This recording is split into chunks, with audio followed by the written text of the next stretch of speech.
Good morning, welcome back to my channel Sumish ক্রিয়েশনে সবাইকে স্বাগত। আশা করছি সবাই ভালো আছো, সুস্থ আছো, আমরাও রয়েছি। সদাপ্রভু যেন সবাইকে অনেক অনেক ভালো রাখে এই কামনা করে আজকের ব্লগটা শুরু করেছি। চলো বাড়িতে চলে এলাম, রাস্তায় দাঁড়ানোর দরকার নেই, আজকে প্রয়োজন নেই, সেই জন্যই চাবিটা খুলতে হবে। মামার খিচুড়িটা করে রাখি, বেচারা কালকে এসে খেতে খুব অসুবিধা হয়েছে, কষ্ট হয়েছে, তো সেই কারণে খিচুড়িটা একটু করে রাখবো, কিছু কাজ এগিয়ে রাখি বাইরে দাঁড়ানো থেকে। চলো স্কুল থেকে ফিরতে যেহেতু এখন 10:30 বেজে যাচ্ছে, তো এসেই ঝটপট করে যাতে খেতে দিতে পারি, তো সেই কারণে খিচুড়িটা একটুখানি বসিয়ে দিয়ে যাব। ছাদে এলাম একটু পালং শাক তুলবো বলে, পালং শাক একটু দিয়েও একটু টমেটো দেবো, আর কোনো সবজি বিশেষ নেই এখন, ফুলকপিটা দুদিন আগে ছিল তাই বেশ বড় বড় হয়ে গেছে।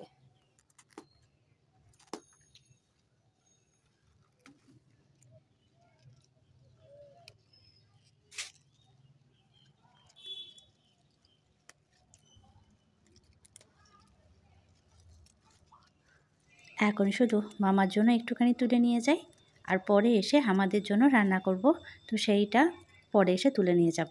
তো চলো মোটামুটি তুলে নিয়েছি, চলো এই কটাতে মোটামুটি হয়ে যাবে।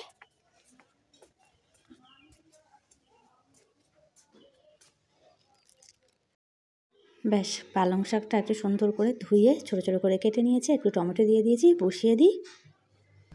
ওটা ততক্ষণে বসিয়ে 2-3টে সিটি মেরে দিয়েছি, ওটা এখন হতে থাক। আর এদিকটায় চলে এসেছি আমাদের নিজেদের খাওয়ার জন্য, একটু বেগুন আছে, আলু দিয়ে, বেগুন দিয়ে, টমেটো দিয়ে, আর এই পালং শাক দিয়ে একদম মাখা মাখা করে করলে বেশ ভালো লাগে, তো সেই জন্যই তুলে নেব। আর অনেক যেহেতু বেড়ে যাচ্ছে, তো খাওয়ার মানে প্রতিদিন মানে প্রায় 2-3 দিন করে ছাড়া নিলে তবে মনে হয় গাছটা ঠিক হয়।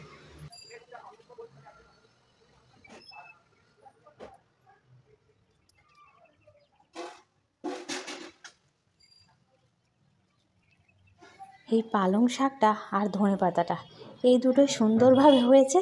আর আমি তো চাষি নই যে আমার অন্য সবজিগুলো চেষ্টা করেছি কিন্তু ভালোভাবে হয় না। যারা সুন্দর করে সার দিয়ে বিভিন্ন রকমের পরিচর্যা করে তাদেরই সুন্দর হয়। অনেকে দেখেছি ছাদ বাগানে সুন্দর করে পরিচর্যা করে বিভিন্ন সার দিয়ে করে, আর আমার মাটি নেই, মাটি ছাড়া কি আর গাছ ভালো হয়? চলো মোটামুটি সব কিছুটা কাজ গুছিয়ে দিয়েছি, এবারে 9টা বাজে, যাই গুটি গুটি পাই, 9:55 ছুটি, এখনও 1 ঘন্টা হাতে আছে, একটু কাজ আছে। ব্যাস স্কুলের কাছে চলে এসেছি, তো এখনও 15 মিনিট বাকি, তো এখানে একটুখানি বসলাম। ফিরে এসছি একদম বাড়িতে, প্রায় আজকে 11:30 প্রায় বাজতে যায়। একটু কাজ ছিল বললাম, সেই কাজগুলো কমপ্লিট করে তো আস্তে আস্তে প্রায় 11:30, তারপরে রান্না বান্না বসিয়েছি। এই যে সয়াবিনের তরকারি আজকে করেছি, আর ওই যে পালং শাক বললাম একদম গায়ে গায়ে করব, খুব সুন্দর হয়েছিল। পরে আমি যখন খেয়েছি তখন দেখেছি। কি খাওয়া হচ্ছে? লুচি। লুচি কে বানালো? লুচি পাপা। পাপা। পাপা আজ লুচি বানিয়েছে, পাপা খেয়ে হচ্ছে না, পরোটা খাচ্ছে, রুটি খাচ্ছে, এখন আজকে আবার লুচি। প্রত্যেক দিন নাই পরোটা নাই লুচি ওর লাগছে, তাই তো? আর মামা বসে বসে খাচ্ছে। ভালো হয়েছে লুচি? পাপা বানিয়েছে, পাপা বানিয়েছে, ভালো হয়েছে। আর মামা বানালে ভালো হয় না। ওর মানে ওকে প্রশ্ন যদি করা হয়, পজিটিভলি প্রশ্ন করা হয় ভালো হয়েছে, উত্তর দেবে হ্যাঁ। আর যদি ওকে নেগেটিভলি প্রশ্ন করা হয় হয়নি, ও বলবে না হয়নি, তাই তো? আমি পড়াতে চলে গেছি, আর বাবা বেটি দুজনে মিলে ময়দা কিনে নিয়ে এসেছে, তেল কিনে নিয়ে এসেছে, নিয়ে এসে দুজনে মিলে লুচি বানিয়েছে। যাই হোক, খাওয়ার ইচ্ছা হচ্ছে, ও সবসময়ই লুচি পরোটা তো চলতেই আছে। আমি পড়িয়ে এসে মামাকে একটুখানি পড়তে বসালাম। প্রথম স্কুলে কাজ দিচ্ছে মানে এই পুরানোগুলোই রিভাইজ করছে। জানি না, দুষ্টুটা স্কুলে কোনো কাজ করছে না, ফাঁকা রেখে দিচ্ছে, ম্যাম লিখে দিচ্ছে, এতটা দুষ্টু। যাই হোক, ওগুলোই আমি পুনরায় আবার করাই, তাহলে ওর মোটামুটি কভার আপ হবে। সবই লিখতে পারে, কিন্তু আবার নতুন ক্লাস, নতুন টিচার, আবার ওকে বুঝতে লাগবে। ওর দুষ্টু চঞ্চলতার কারণে ক্লাসে ওকে বুঝতে অসুবিধা হয়। যাই হোক, চলো আমি কালকে একটু দেখা করে নেবো, নিয়ে ম্যামের সঙ্গে কথা বললে ম্যাম হয়তো বুঝতে পারবে।